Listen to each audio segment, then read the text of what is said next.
Not really sure what was going on, but it's all good. It's all good. Spiritual warfare at its finest, but it's all good. So, without further ado, welcome to episode 140 of the Sonya Dungee podcast, where conversation is always the essence of the soul. Tonight's episode is being sponsored by Always Destined for Greatness LLC. I am your host, Sonya Dungee, and yes, still bringing the heat, problems and all, to the YouTube, Facebook, and Instagram streets. So, in the event that you are wondering what drives my smile and what gives me all of this excitement, let me share just a little bit about me, Sonya Dungee.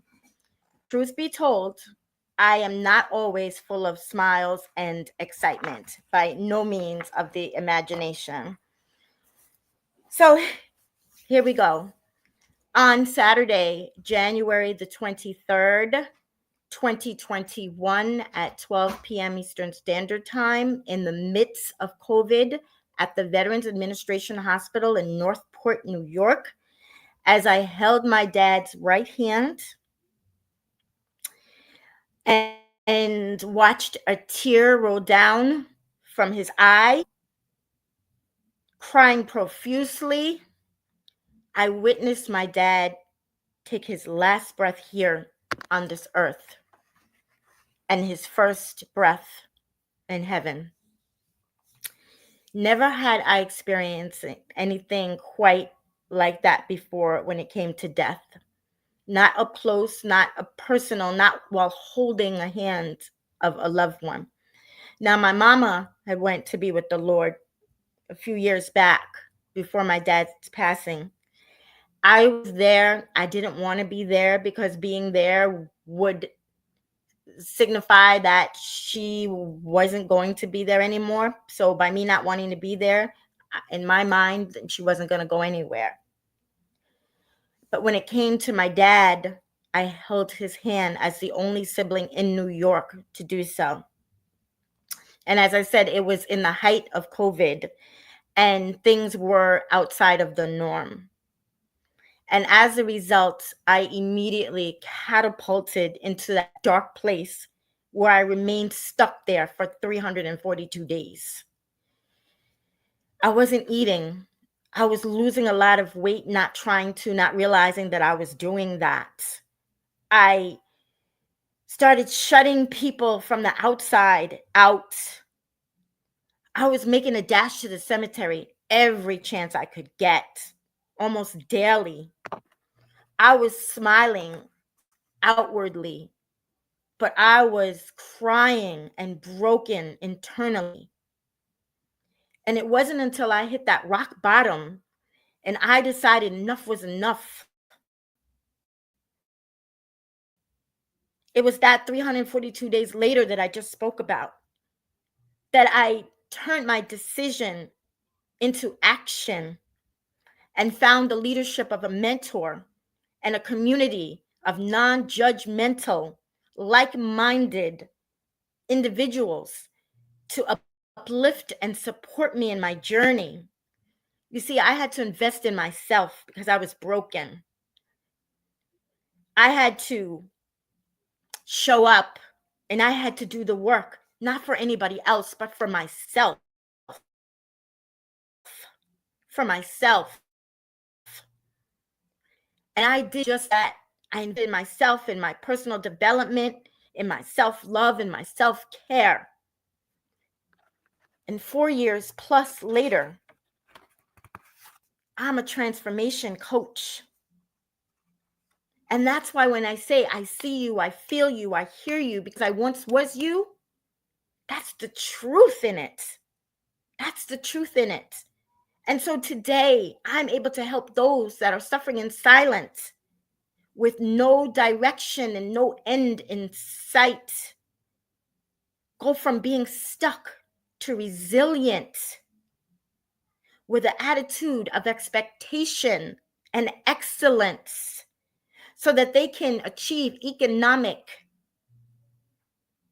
independence and become destined for their greatness, their very best.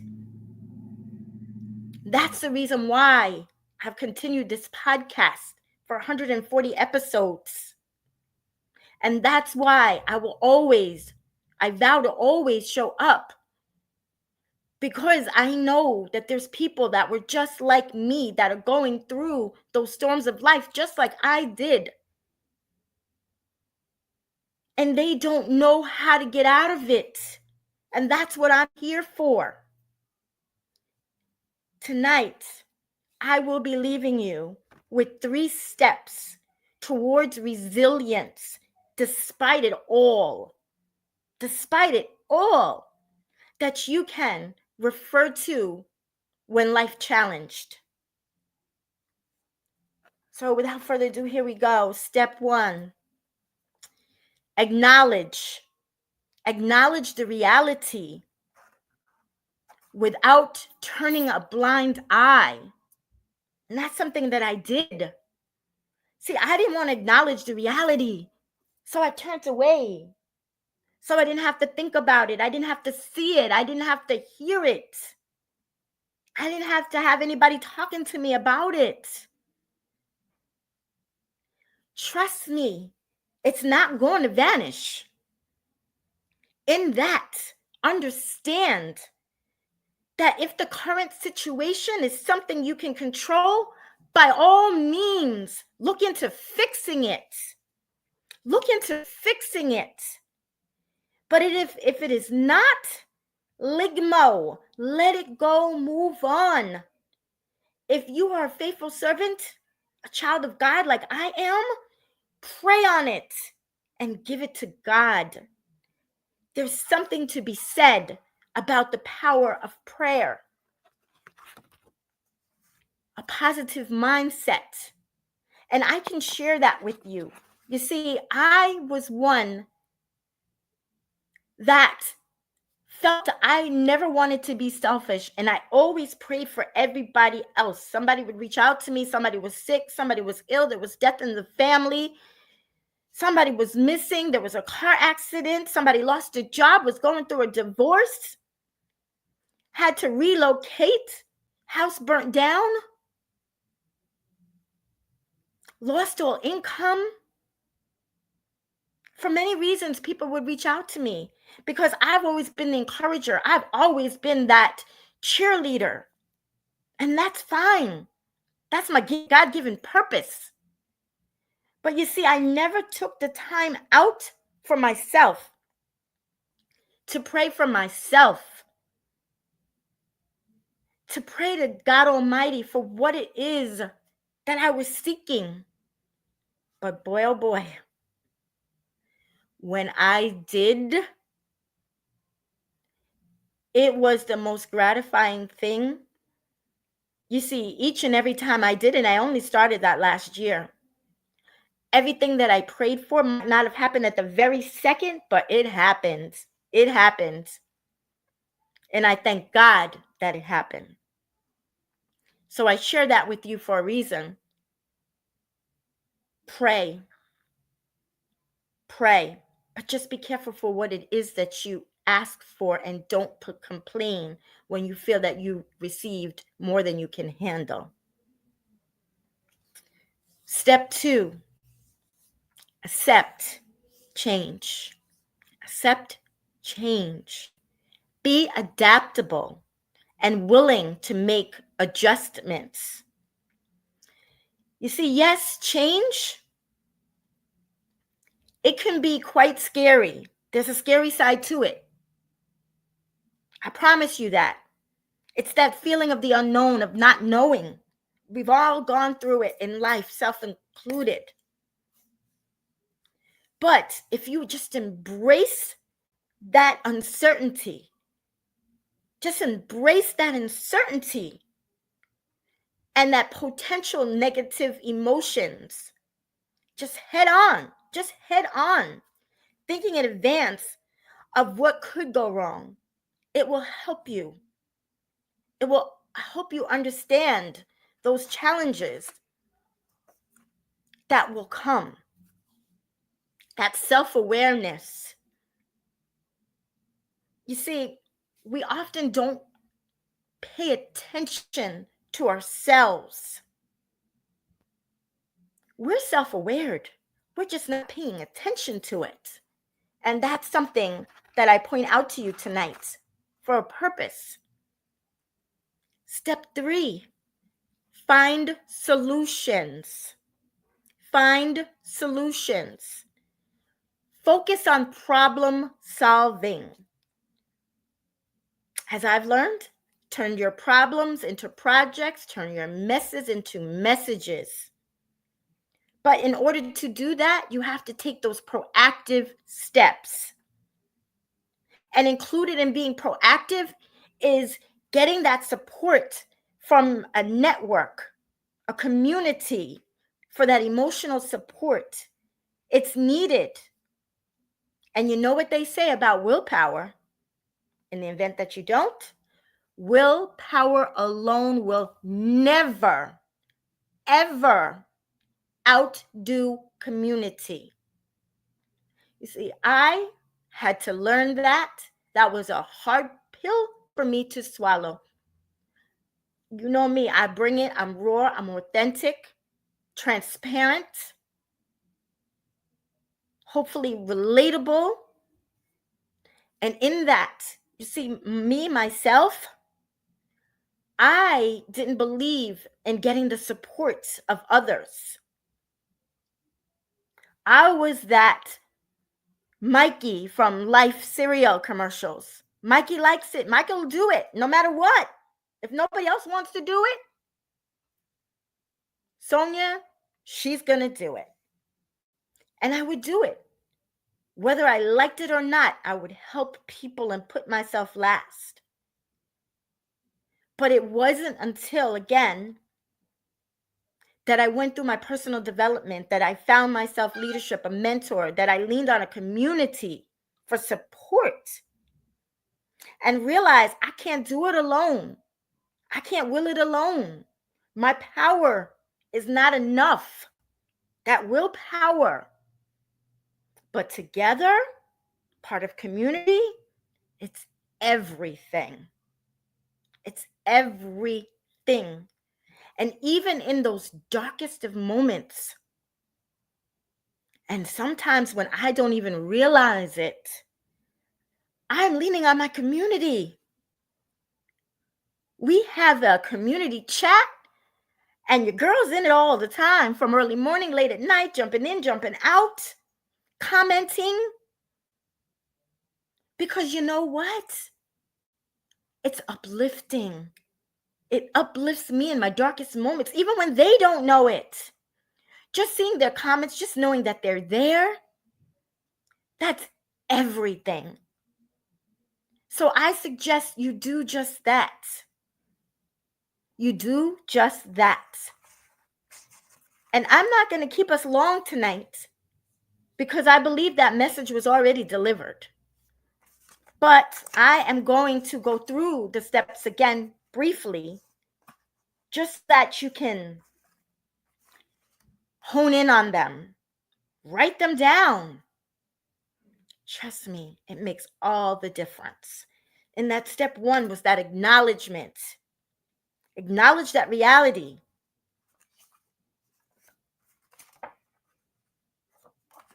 Don't turn that blind eye. And in step 2, accept the change. If it's something that's fixable, fix it. If it's something you can't fix, ligmo. Ligmo. And if you are God-driven and a person of faith, give it to God. Give it to God. That change is scary. I know it is. I know that it is. But if you follow these steps, you will begin to see the resilience. Remember, it's that self-awareness that matters most. And in step 3, find solutions. Find solutions. Focus on problem solving to turn those problems into projects, those messages into messages. Trust me, you'll really begin to feel uplifted, empowered, and resilient by doing so, especially leaning on community, that support network. And might I add that if you're not feeling that coming from your support network, coming from your community, well, I suggest you take a second look and make some changes. Make some changes in the community, those people that you surround yourself with, and allow them to surround themselves with you. So, that being said, I also want to once again invite you to 5, and I've been saying crucial, but then I've decided to X that out and make it 5 critical steps necessary to get unstuck and move forward in the life you desire, to be resilient in 2025. And that is the Boss Masterclass on Wednesday, 1 week from today, March the 5th, 7 p.m. Eastern Standard Time. So when I post this, please comment unstuck in the chat. And not only am I going to send you the registration link, I am going to send you a free registration gift as well. This is the time. This is 2025 for us to become empowered and become resilient and be the very best versions of ourselves. Answer to the voices that we were called to serve. If you found value tonight, please comment value in the chat. If you were able to relate to anything that was said tonight, please put relate. And even if it's not you, that you feel that you can benefit from the Boss Masterclass coming up next Wednesday about the 5 critical steps to become unstuck. Perhaps there's somebody that you know that does need and want to become resilient in 2025. Don't allow them to be stuck the way that I was for so long. 342 days I wasted of my life just being stuck. And I thank God every day that I was able to make that conscious decision and take action and move forward to become resilient, to become this transformation coach that I am today, to be in front of you on a daily basis. Eager and willing and wanting more than anything, because it is my mission to help thousands of people that are just like how I was, move forward in life and accomplish their goals and accomplish their dreams as I was able to do. So with that being said, before I go, I just want to jump for one quick second. Nope. Okay. With that being said, my Instagram family, not to worry, I will make sure that I post this tonight. Again, stuck, just unstuck. And let's move forward in 2025, being resilient, the very best version of ourselves. Be safe. Stay well. God bless you all. And remember, be always destined for greatness. Your greatness, your very best. Till I pop up again. Bye for now.